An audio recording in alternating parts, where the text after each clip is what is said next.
这是淘金盆儿，这是淘金斗。我们来看一下尺寸啊，看到了吗？淘金盆儿是很小的一个尺寸，大概只有这个淘金斗一半的大小。看厚度啊，淘金盆儿跟淘金斗的厚度对比，看到了吗？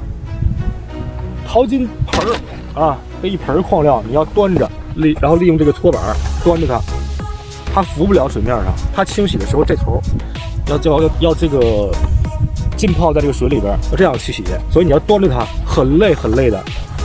所以呢，强烈建议你们用淘金斗。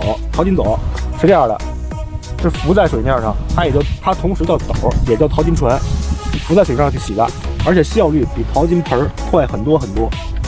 所以真想出金的朋友啊，真想淘到黄金的朋友，听我的，用淘金斗。淘金斗呢，同时你光用斗也不行，你还要搭配一个迷你版的啊，手工的。想用手工淘金的朋友，搭配山哥这款铝合金材质的，听好了，一定要铝合金材质的折叠的设计啊，80厘米可以对折成40厘米，这样一个小型的淘金流槽，搭配了粘金草的，一定要用粘金草。这一套东西啊，淘金这个迷你版的折叠淘金流槽加上淘金斗，这一套东西500块钱左右的售价，完全够用了，半克黄金的价格。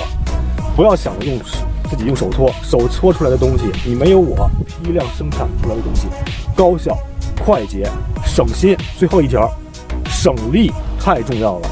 真正淘金的时候啊，它是一个重体力活，它并不是一个脑力活。好，喜欢这款流槽或者斗的朋友可以私信山哥。